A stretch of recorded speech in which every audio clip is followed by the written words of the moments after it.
Hello everybody, this is Gareth Cahoon Speaks back here with another video. I'd like you to hit the subscribe bar, give me a thumbs up if you like the video, or hit the notification bell to be notified when I post my next post.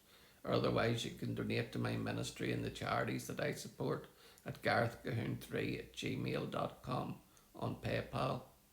This one here is part 6 of a series that I'm doing at the moment, and it starts with elite scholars of Jerusalem, Nakdimon and Yosef of Arimathea in the wake of Yeshua, part 6 of the Real People of the New Covenant series.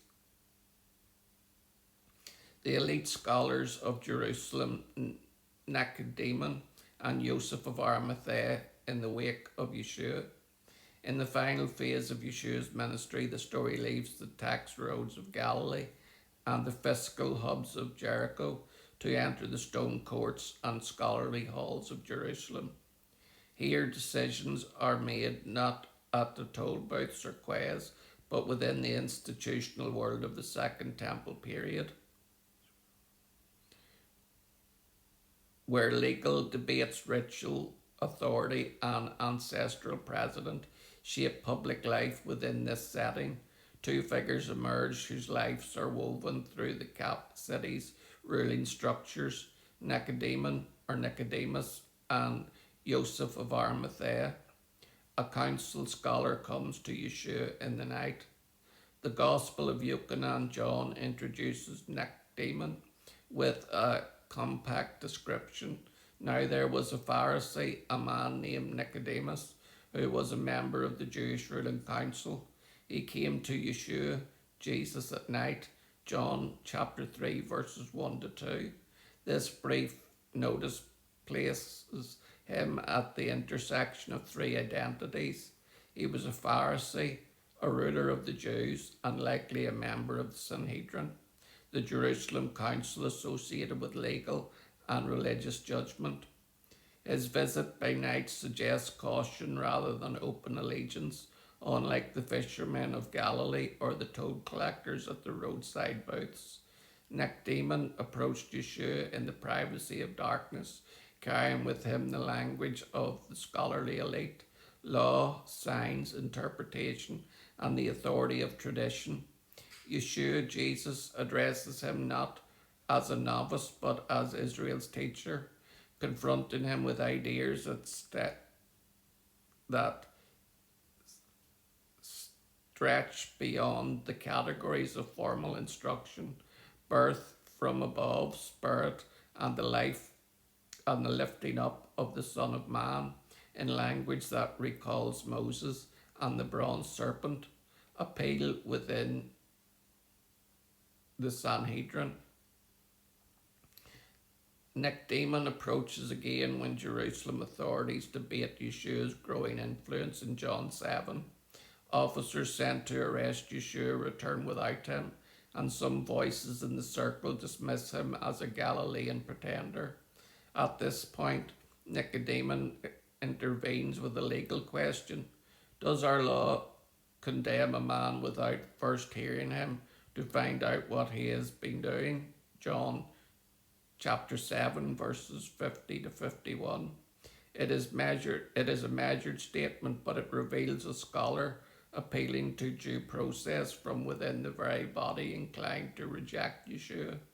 The Greek form of his name, Nicodemus, victory of the people, carries an intriguing resonance here.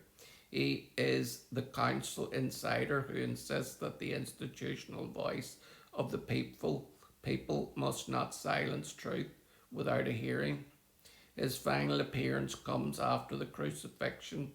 Yochanan John reports that Nakdimon joins Yosef of Arimathea, or Joseph as he's known in English, of Arimathea to prepare Yeshua's body for burial, bringing a large quantity of myrrh and aloes, and helping wrap the body in linen according to Jewish burial custom.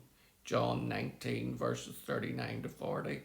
For a man who first came under cover of night, This is a striking development. Nakdimon now appears publicly, attaching his status and resources to the burial of a condemned teacher. Yosef of Arimathea, a wealthy dissenter with a tomb. The Gospels describe Yosef of Arimathea as a wealthy and respected member of the council, a man portrayed as good and righteous, who had not consented to the decision against Yeshua. Matthew presents him as a rich man from Arimathea and states that he placed Yeshua in a new tomb cut into the rock, a tomb likely prepared for himself and his household. Matthew chapter 27, verses 57 to 60. In Hebrew, the name Yosef, may he add or may he increase, gives this act of fitting resonance. The increase associated with his own household and status is turned towards honouring one condemned by the city's authorities. John adds that he was a disciple of Yeshua's secretly because he feared the Jewish leaders and that he approached Pilate to request the body. John chapter 19, verse 38. These details place Yosef firmly inside Jerusalem's establishment. He belongs to the same council implicated in Yeshua's condemnation, yet personally distances himself from that judgment and uses his rank to secure an honourable burial. In a city where rock cut out tombs of the elite mark wealth, family, continuity, and status, Yosef's decision to offer his own new tomb signals both privilege and identification. He turns access, influence, and material resources towards an act of public respect at precisely the moment when association with Yeshua Jesus has become dangerous. Two insiders at the edge of their own institution. Nakdimon and Yosef stand near the edge of the same institutional world. Both are linked to the ruling council. Both move cautiously at first and both ultimately take visible risks in relation to Yeshua's fate. In this sense, they mirror in a Jerusalem key the pattern already seen among the fishermen and the toll collectors, men shaped by strong social systems, cooperatives, tax booths, councils, who find themselves reorientated by Yeshua's presence and words. The difference lies in the terrain in Galilee along the Jordan Valley. The story turns on boats, roads, tolls, and market flows. In Jerusalem, it unfolds within councils, burial customs, and the interpretive world of the Second Temple period. Nicodemus' insistence on legal hearing and Yosef's decision to claim responsibility for Yeshua's burial show how members of the city, educated and governing classes, could allow their legal and social capital to serve one whom many in their own circles distrusted. The historical records and later traditions. After the burial, neither Nakdimon nor Yosef of Arimathea reappears in the canonical narratives. Later traditions and legends try to expand their stories, but the earliest sources leave only a brief and concentrated portrait.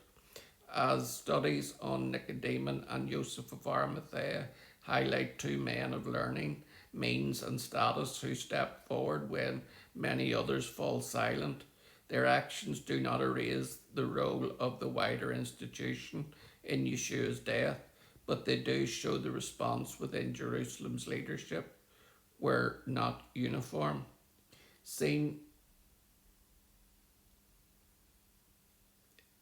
actually just come back for part 2 of this post in the next video. Shalom, Maranatha, and Hallelujah.